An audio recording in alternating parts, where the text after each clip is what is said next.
I'm delighted to introduce Strand 2 plenary speaker, Daniel Xerri. Dr. Daniel Xerri is a senior lecturer in TESOL at the University of Malta. His most recent co-edited books are ELT Research in Action, bringing together two communities of practice with Jessica Mackay and Marilisa Birello, published in 2020, and English for 21st Century Skills with Sophia Mavridi, also published in 2020. During Daniel's plenary, we recommend that you watch in speaker view. And if you have any questions for Daniel, please type them in the Q&A box. Take it away, Daniel. Please share your screen. Hi, David. Thank you for that warm welcome. I will start by sharing my screen. So I would like to thank David and the rest of the YLT SIG committee for inviting me to do this plenary this evening. I would like to thank all of you for being here. And I hope that you'll benefit from what I'm going to be saying about research and about how we can, as ELT professionals, research our practices and also our professional identity. I should perhaps start by explaining the reason why I chose this particular image for my title slide. Don't worry, it's not going to be a talk about scuba diving, but perhaps I should talk a bit about myself. Besides being an academic, I'm also someone who's very interested in discovering and exploring new fields. And over the past few months, diving was one of the things that I explored. And I chose this image in a way because I feel that for many teachers out there, especially teachers who might be joining this session for specifically this reason, this is a new field. Research might be very much something that they are thinking about or they've never really considered as part of the professional identity as ELT teachers. And hence, in a way, if you're thinking of taking the plunge, I hope that from what I'll be saying about becoming a research engaged professional, you stand to benefit. So the first thing that we need to consider as ELT professionals is, why is research important for our field, for English language teaching? And we have come across voices in the ELT literature, even very powerful voices, that have said that research shouldn't be an activity that teachers should concern themselves with. It shouldn't be something that they really focus on or that they think about doing, because they should focus primarily on teaching. Obviously, I am one of those individuals, and I'm sure there are many of you in this room today who disagree with that idea, who actually see teaching and research as being complementary. In fact, a colleague of mine from Greece, Achilleas Kostoulas, talks about how if we disregard research, if as practitioners we disregard research, we risk the fossilization of the profession. We risk becoming, in a way, entrenched in our practices, repeating the same things over and over again, and only building on collective experience rather than discovering new ideas, new perspectives, new knowledge via empirical research. Research shouldn't be seen as something divorced from what we do on an everyday basis in our classrooms. But this takes us to the first question. I've structured this particular talk in terms of a number of questions, and I'd like to examine these different questions together with you today. The first one is the most basic question of all, and the question that, in a way, depending on how you answer it, you can either feel empowered as an ELT professional, empowered to engage with published research and to do your own research, or else you might end up feeling that research is something very much detached from your everyday concerns as a practitioner, that research is something that is only conducted by people who teach in university settings, by individuals who have been professionally trained to do research.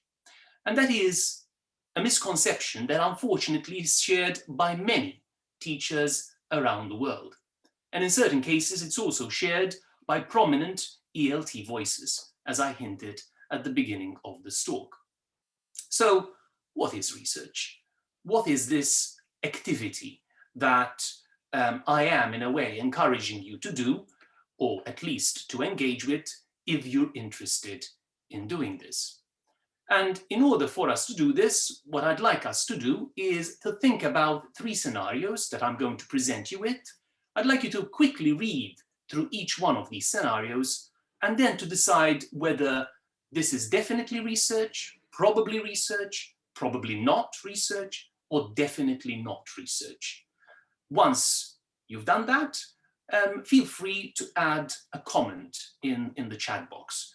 And then I'll discuss these scenarios very quickly. Obviously, we have very limited time, so I'll do my best to address each one of them. Let's start with the first one.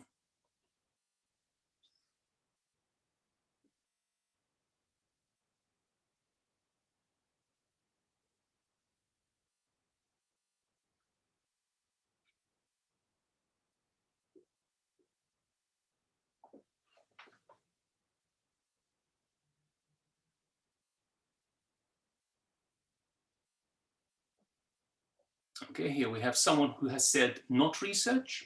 Okay.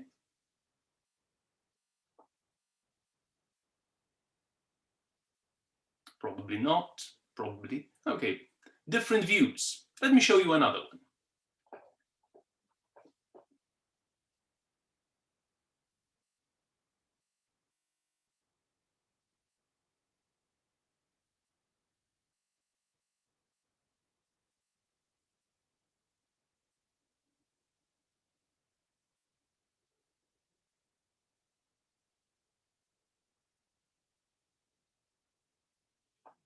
And this is the final one.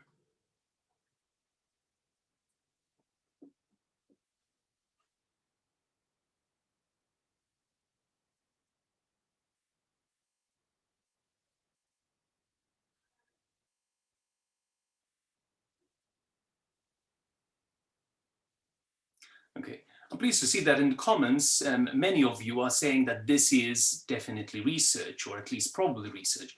All 3 of them are examples of research. What I'm trying to do here is to show you that our definition of research needs to be as broad as possible. It needs to go beyond the way certain professional researchers might actually define research, the way they actually look at it and tell us this is research and this is not research. For us as practitioners, as people interested in learning more about our classroom and about who we are as teachers, there are different ways in which we can engage with research and in research. All 3 scenarios are actually different examples of research. The first one, which some of you might have seen as not being an example of research, is actually, for people like Thomas Farrell, an example of research. It is an example of an activity that can allow you to become a better reflective practitioner based on the evidence that you derive from your reflection. So a few years ago, I had the opportunity of interviewing a number of people whom I'll be quoting today. One of them is Christine Kuhn, a teacher educator and an academic based in the Gulf region. And when I asked her the question, what is research? This is what she had to say. As you can see, in her opinion, research is something very simple. It's about finding something out, learning something new. It's not something beyond what the ordinary practitioner can actually do.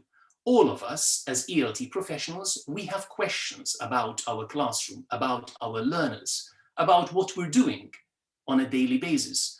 And those questions, we are the people best placed to find answers to them. And that is a very valid way of looking at research. Research is about answering the questions you might have about your professional practices and your identity. In fact, another academic that I interviewed, Kathleen Graves, talks about how research, as traditionally defined by academia, can actually push teachers away. It can make them feel that this is not something that belongs to them. But for her, research needs to be more inclusive. The core of research, she believes, is available to everybody. Everyone is eligible to actually engage in research. She sees it as something quite broad in the way we define it, and ELT professionals are entitled to engage in research. If we go to one of the traditional ideas of looking at research, one of the key definitions of research in the academic literature, we come across the term systematic. And for people like Simon Borge, whom you might be already familiar with, he's written quite a lot about teacher research. Yes, teacher research is about investigating our classroom, our practices, as long as we do it in a systematic approach. Other individuals don't feel that the systematic element needs to be underscored very heavily. The important thing, though, is that research allows us to answer the questions that we might have, to find a solution to the puzzles that we might have. So questions will be at the very forefront of today's talk. And we'll look at how we can use questions, especially research questions, in order to learn more about our learners, about our practices, and about who we are as ELT professionals. But this takes us to another question. Why bother engaging with research? Why bother doing research? Why should we do something that is an add-on for us as ELT professionals? This is how some people see it. They see research as being an addition to what they do in the everyday life as English language teachers. Well, for someone like Kathleen Graves, it is very important that we actually position ourselves as research engaged professionals, because we end up generating knowledge for ourselves, for us as the people at the chalk face. Knowledge which is valuable not only for us as the professionals, but also for our learners. We know our context best, we know our learners' needs best of all, we know ourselves as professionals, and hence we should be entitled to generate the knowledge that is relevant to us. We shouldn't just expect people from the outside, the external experts, to come in and tell us what we need to know about our context and our learners. We become the protagonists. In fact, Donald Freeman agrees with this idea, and he sees research, teacher research, what I'll be talking about in this talk is teacher research. He sees teacher research as a means of unmaking up your mind, challenging yourself, perhaps rethinking certain practices that you might have been doing for a number of years, challenging the way you perceive certain situations or certain problems or dilemmas that you might encounter in your everyday teaching. It is in a way a means by which you can discover new interpretations, new perspectives, new meanings. So it is a very valid form of learning, a very valid form of professional development, perhaps one of the most important forms of professional development of all. For David Noonan, it is a means by which we learn more about what's happening in the black box of the classroom. We find solutions to the problems that we might have. And some of you mentioned in the chat box, action research, which as an approach to research is a means of actually resolving issues or problems that you might encounter. So it enables us to perhaps become more effective practitioners. And it also enables us to come up with better outcomes for our learners. It is a very valuable activity in that regard, because ultimately we are the people at the center of everything that's happening in the classroom. We, meaning we as the professional and our learners. For someone like Richard Smith, when the research is being conducted by the ELT professional, it is highly valuable because it is research by teachers for teachers. It is not research conducted by academics who come into your classroom, learn what they need to learn, and then leave and publish a journal article. No, this is research that is going to be valuable for you and for your learners. And he sees it as being subversive. Subversive in the sense that it makes you question things. Question things not only about what's happening in your classroom, but what's happening in ELT more broadly. So it can be a very powerful force. But in order for us to become research-engaged professionals, what do we require? What do we need to have in place in order for us to be able to do this? Whether it is the ability to read published research, whether it is attending a conference like IATEFL and being present at a research-oriented talk, or else actually looking for the answers to the questions that we might have about our learners, the problems, their needs, and the questions that we might have about our own practice. And this is what is called research literacy.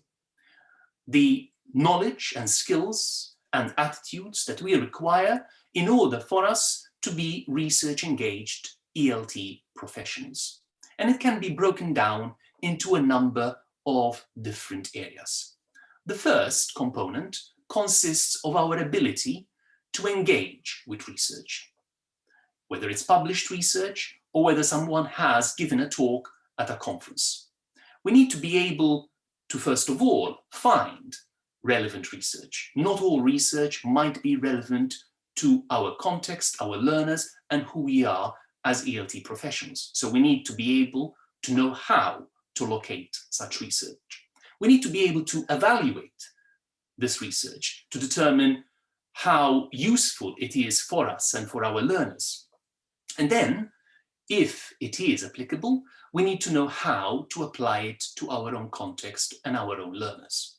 Sometimes when I attend conferences, whether they are teacher association conferences or more research-oriented conferences, I do hear people saying, interesting research, but it's completely irrelevant to me, which is a shame, because most often we can find something in what a fellow professional is saying that is applicable to us and to our context. There are lessons to be derived from what someone else has focused on. So the first component of research literacy is about knowing how to engage with research. But then obviously we have other components that have to do with the way we position ourselves as teacher researchers. That is, we're able to do the research ourselves in our own classroom with our own learners. And in order for us to be able to do this, as I mentioned at the very beginning of this talk, we need to overcome that stumbling block, the conception of research that we have as ELT professionals. We need to make sure that it is not a limited definition of research that we have in our minds. We need to broaden our conceptions of research in order to embrace different ways in which we can learn from our practices, in which we can answer the questions that we might have about our profession and about our classroom. Then, obviously, we require the knowledge and skills in order for us to answer those questions. Unfortunately, what tends to happen when some people talk about teachers and research is that they focus primarily on the technical knowledge. They focus primarily on the skills that teachers need in order to create a questionnaire, the skills that teachers need in order to do action research. So it's about technical knowledge, but technical knowledge is only one component of research literacy. There are, as I'm showing, other equally important components, which sometimes get sidelined, but that would be detrimental for people who want to be research-engaged professionals. So yes, knowledge and skills, they're very important. They are part of research literacy because they enable you to answer those questions in a systematic manner, if need be. But you also need confidence. You need to work on teachers' confidence. The confidence in order for them to see research as part and parcel of their identity, especially if they work in institutions where this is not appreciated, where they're not seen as people who have the ability, who have the competence to do research, to find answers to the questions that they might have. So when teachers find themselves in such contexts, they really need someone to help them develop the confidence in order for them to position themselves as research-engaged professionals, to start seeing research as part of their identity. And that's why in teacher research, we tend to combine the term teacher with researcher, sometimes adding a hyphen in between to show how those two aspects, those two roles, are very much a new identity. They are part of how you see yourself as a teacher researcher, as an ELT professional. So yes, confidence is very, very important in that regard. We need to work on that as well. And we need teacher professional development initiatives that focus on boosting that kind of confidence, on broadening people's conceptions of research. We shouldn't just focus on the skills and the knowledge that they require. Now, let's say you're interested in doing research. Let's say you're interested in finding answers to the questions that you might have, in exploring potential solutions to the issues that you might encounter as an ELT professional in your classroom. Where do you start from? Well, you start from questions, the questions themselves. You need to start from the questions because the questions, ultimately the way you write and formulate those questions will help you to come to better answers. And in fact, in the research process, as understood in academia, we also start with questions. And we give a lot of importance to how we actually formulate the questions. Because a question, if it's well formulated, then it can be answered. If a question isn't well formulated, and I'll show you an example of this later, then it's likely to take us in a very different direction, to take us perhaps off track. So we start with questions. And in the research process, we call these research questions. A research question is merely a means by which you find a sense of direction. It's a means by which your investigative process has fixed boundaries. It is a means by which you know where you're going. So you most often formulate questions that you can realistically answer. They are questions that it is within your ability and within the resources that you have available to you to actually answer. And that's why a lot of care goes into the writing of the research question or questions if you have more than one. It's not the easiest task of all, but once we actually develop the knowledge and skills of how to do this, we are much more likely to come up with a better kind of investigation, with a better kind of teacher study. And to help us with this, we can look at this particular model by OLeary. So most often, the process starts by us being interested in a particular topic, in an issue. There is something that we keep thinking about as professionals. And what we need to do at that point is to actually define that issue, that topic, that problem, whatever it is that we're thinking about. Once we do this, we start brainstorming all potential questions that come to mind. We start to generate as many questions as possible, even if these questions are seemingly unrelated. It doesn't matter. What we're doing is helping our brain to actually formulate questions related to that specific topic. And once those questions are there in front of us, we're able to actually explore an angle on the topic. It is impossible to examine a topic in its entirety. We don't have the resources for that, we probably don't have the time for that, so we need to narrow our scope as much as possible. And that is what all of those questions allow us to do. They allow us to determine which questions it is best to focus on. Once we do that, and once we actually identify the questions that we can potentially answer, we pay attention to how we can formulate those questions or question in a better manner. And once we have such a question, then we have a springboard for our research. The question is what will guide us forward. So it always starts with the question. It doesn't start with the method. I see this even amongst my postgraduate students sometimes.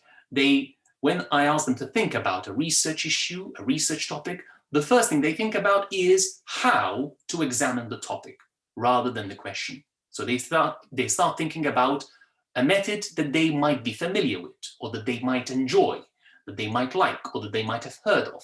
But that's not the right way of approaching the issue, the topic that we're interested in. We start with the question. Now, how can we narrow the scope? How can we limit our focus to something that we can, given our limited resources, that we can actually answer? Limit the focus to something that we can focus on. Well, you could start by looking at your own personal puzzles, the things that interest you, the things that you're curious about. You could take a familiar idea, something perhaps that you've learned from your own teacher training, and turn it on its head. Explore new perspectives, new ways of thinking of the same issue. You could, if you're familiar with the literature related to that specific topic, you could try and think of a gap in the literature. The gap could be something that you become aware of because you weren't able to find answers in the published literature. There might be a puzzle that you have, and you weren't able to find the answers. If that's the case, then you've identified a potential gap. You could also, and there are people who do this quite well, you could use a variety of creative strategies in order to examine that topic in such a manner that you narrow on a very specific issue. So some people use metaphors, some people use images to do this, some people even use music. Mind maps help us to identify connections between seemingly unrelated ideas. So mind maps have also been used by people trying to narrow the focus of their investigation. You could, if you wanted to, look at examples of uniqueness or exceptions. These could be present in your own classroom, but they might not be present in the literature. So if you're really interested in why this might be happening, you could then focus exactly on that specific example of uniqueness. And finally, and most importantly, research, since it allows us to answer the questions that we might have, ideally, research should always enable us to find out something new, to think of what we don't know and discover something new, to learn something new. And that is why it's an enriching form of professional development. It helps us grow as intellectual beings, as people with a very rich mind and a lot of experience, and we learn from the very act of searching for those answers. So when it comes to formulating questions, those questions, we have to bear in mind, need to be researchable. It needs to be something that can be done in practice. It can't be something vague. It can't be something beyond our expertise. We might not have the means. We might not have the participants that would enable us to answer that question. It might be unethical to do the research. We might not even have the financial resources and the time to actually find those answers. So when we come up with a research question, we have to be honest with ourselves. can I do this? Do I have the means to do this? So is my research doable in practical terms? If not, if the research question cannot be answered, then it's best to move on to something else. This is highly important, especially for us, for those of us who might be working in learning contexts where we're dealing with potentially ethical minefields. We have to be very aware of this when doing research. Research ethics is not something to ignore. Now, let's think about how we can formulate effective research questions. Well, the questions that we come up with, we have to be very clear about a number of criteria, and I'm going to share them with you. First and foremost, the question has to be interesting. Interesting, not necessarily for the people out there, for other teachers, for academics. It has to be interesting for us, because this is something that we're doing in order for us to develop as professionals. So it has to be something that is worth investigating, because we stand to benefit from it, and our learners might also benefit from it. The questions, if we pose more than one, the questions have to be connected to each other meaningfully, because they have to fit the same study. It's a small-scale study, so ideally we limit the number of research questions, and we make sure that they are connected to one another. We have to be very careful with the language, with the wording that we actually use when formulating these questions. We avoid loaded terms or language that might immediately lead us to specific answers, perhaps the assumptions that we already have. We have to be careful not to do that, not to come up with answers that fit our own assumptions about the learning context. We have to be very precise in the language that we use so that the research question can give us definite boundaries, a very narrow focus. And the wording has to be unambiguous. It has to mean something to us, and if our learners are our co-researchers, it has to mean something for them as well.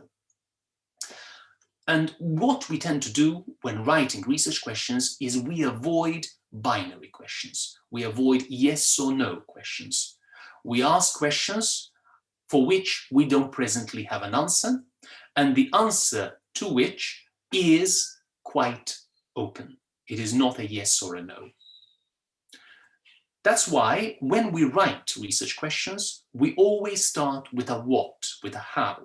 We don't start with the why. The why might be added on, but we start with questions that involve answering what and how.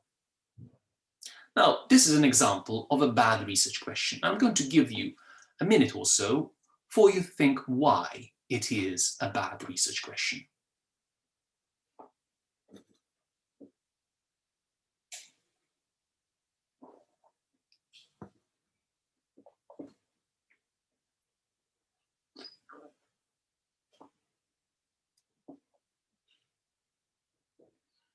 Obviously, if you think of anything, write it down in the chat box. I'd be happy to see your answers.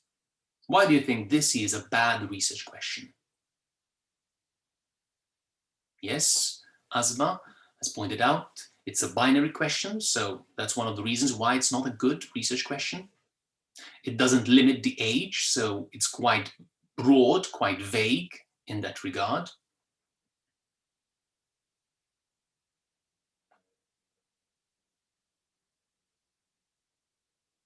Okay, these are some reasons why this research question doesn't really work.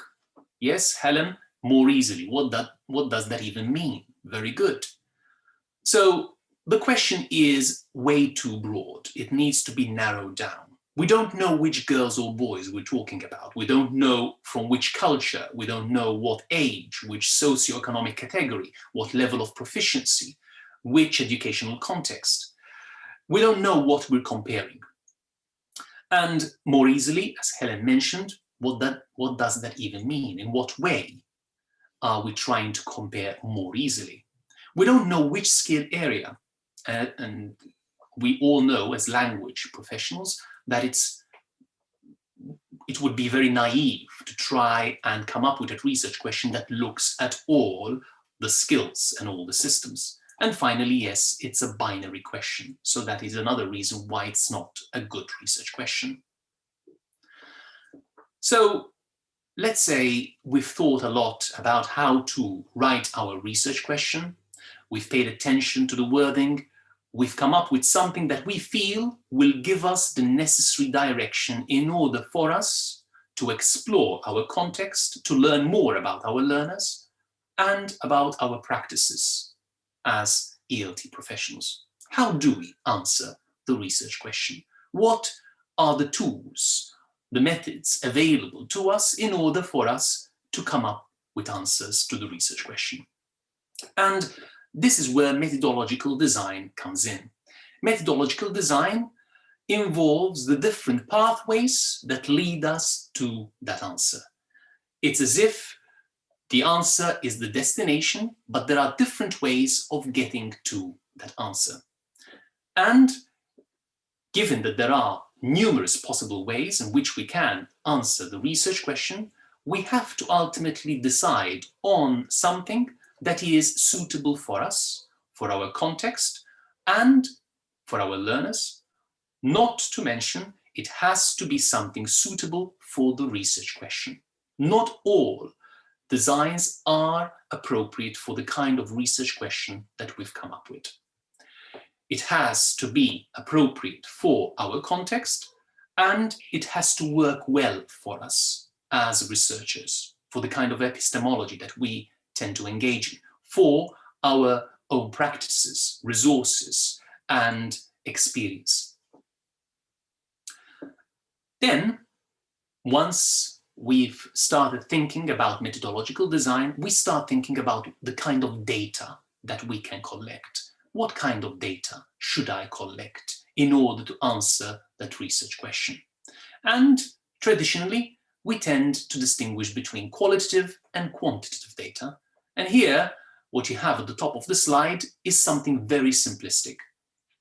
The two types of data are most often distinguished in terms of whether they are numeric or not. But it is far more complex than that. Okay? So numbers are not the only means by which you distinguish between quantitative and qualitative data. But let's use this very basic definition, given that we have very limited time.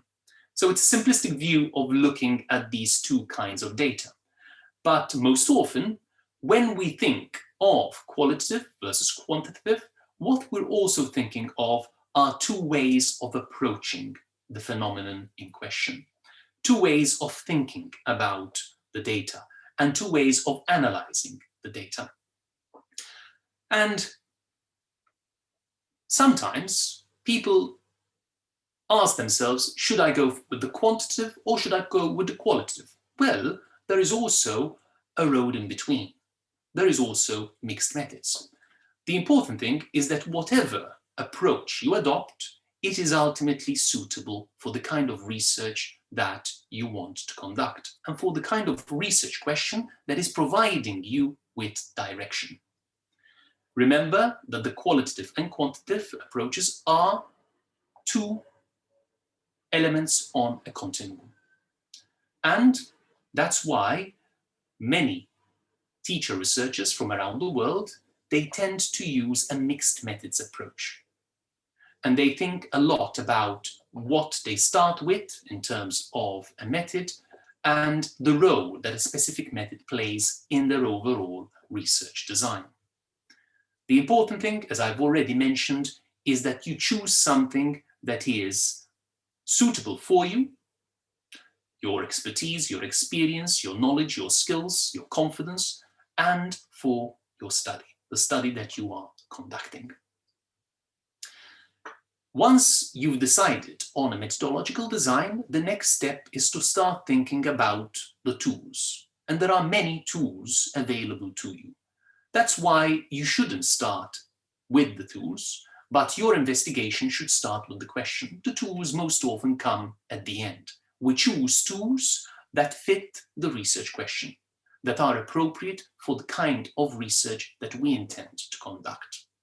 And here you have a list of tools that you can choose from, but there are many others. In fact, as you can see at the bottom of the slide, there are many other innovations that have been proposed and are being used by teacher researchers in different contexts from around the world. So don't immediately gravitate to using one specific tool, but always find something that works for the kind of research question that you formulated. In that way, you are much more likely to come up with answers that are good, powerful answers to the questions that you have posed. If you're interested in positioning yourself as a teacher researcher, if you're interested in engaging with research, but also in doing research in order to find answers to your questions, from where can you get support? And there are different ways in which you can actually find assistance with your research. For example, you can look for help from mentors. These could be people within your own school, within your own educational context, who might have the knowledge and skills necessary to conduct research, either via formal training, such as having done a degree where they were trained to do research, or else, as you can read in the open access books published by the IATEFL research SIG, they have learned about research from actually being mentored by their colleagues, by their peers, okay? So there might be people who can help you to do research. There might also be academics who are willing to help you do this, to do research in a more systematic approach. Collaboration with your colleagues, and in certain cases with your students, as shown by the work of Anna Maria Pinter, can be very valuable. It is a means of finding support. So the support needn't only come from your colleagues, but it also could be present in your own classroom. You need the participation of your learners in order for your research to be successful, so why not see them as co-researchers? Teacher associations like IATEFL, for example, have ways of helping people interested in positioning themselves as teacher researchers. There is a research SIG within IATEFL that has published many resources that can enable teachers to do this. Within TESOL International, you have the Research Professional Council.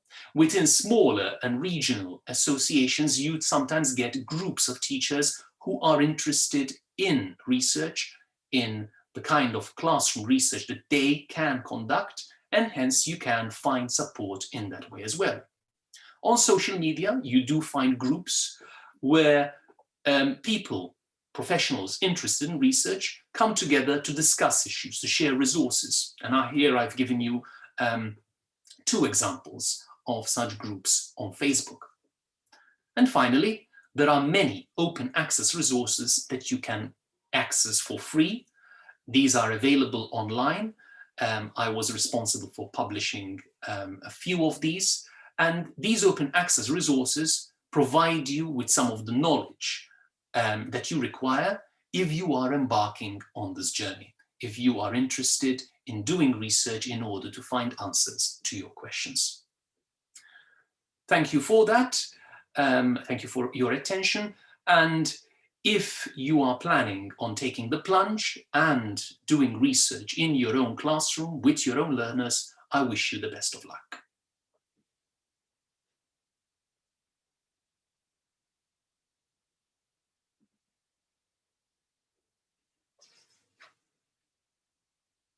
If there are any questions, I'll be happy to answer. There are, Daniel, there are about 6 questions in the Q&A box.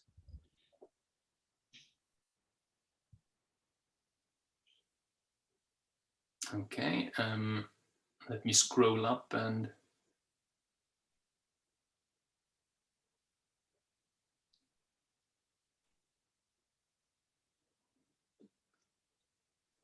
Can you see those there? No. Have you placed them in the box now? No.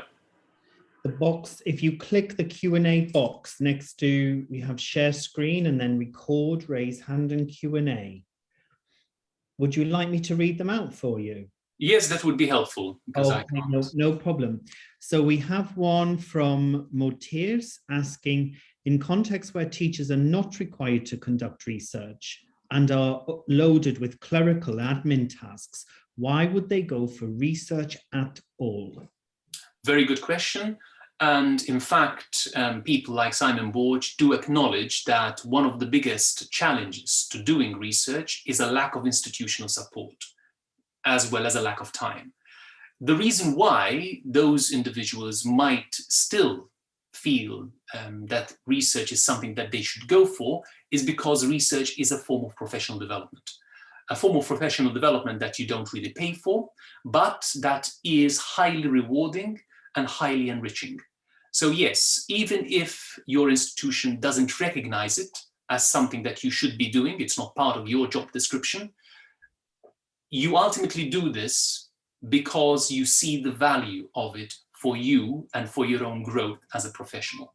Remember, what I'm saying in this talk is that we shouldn't all become teacher researchers. This is something that we do on a voluntary basis, just as we don't all engage in professional development. We attend conferences like this one because we want to, because we're interested.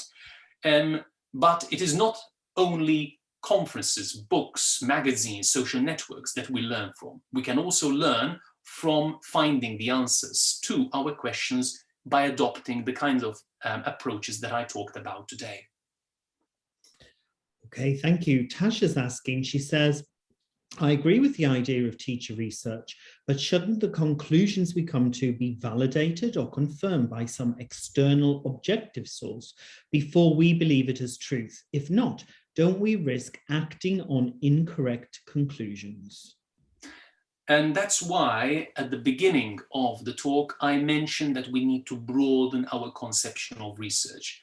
If we see research as something that needs to meet criteria, the criteria of validity, for example, we are disregarding other ways of conceiving of research. For example, in qualitative research, we don't tend to talk of validity and reliability, we tend to talk of trustworthiness.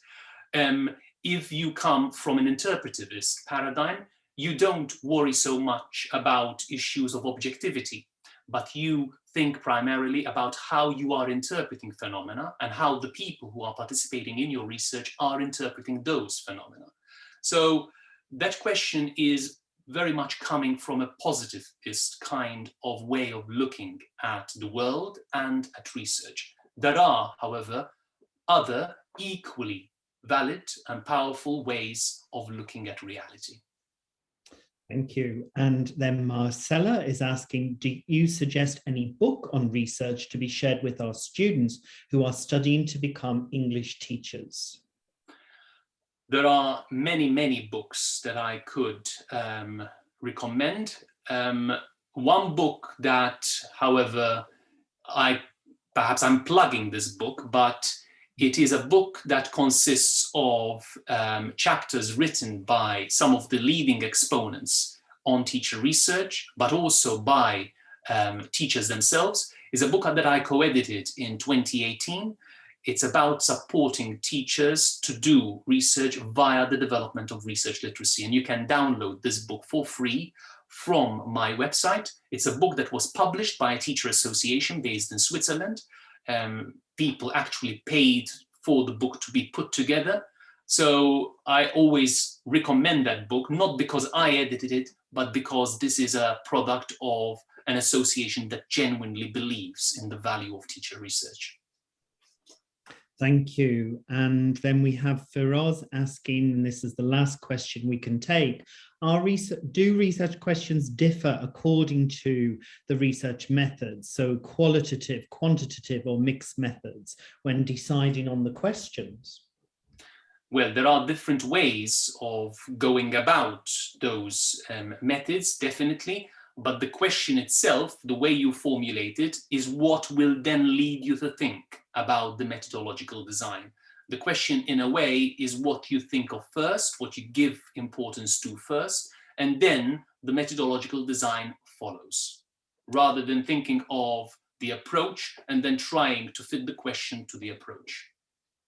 Well, thank you so much, Daniel, for that strand 2 plenary on professional development and really unpacking in such a rich but systematic and clear, super clear way about how teachers, practitioners can get involved with and take ownership of research. And I think for that, your whole focus on research literacy is so useful. I wish I had had such a clear explanation when I started embarking on my own research and formulating research questions and so on.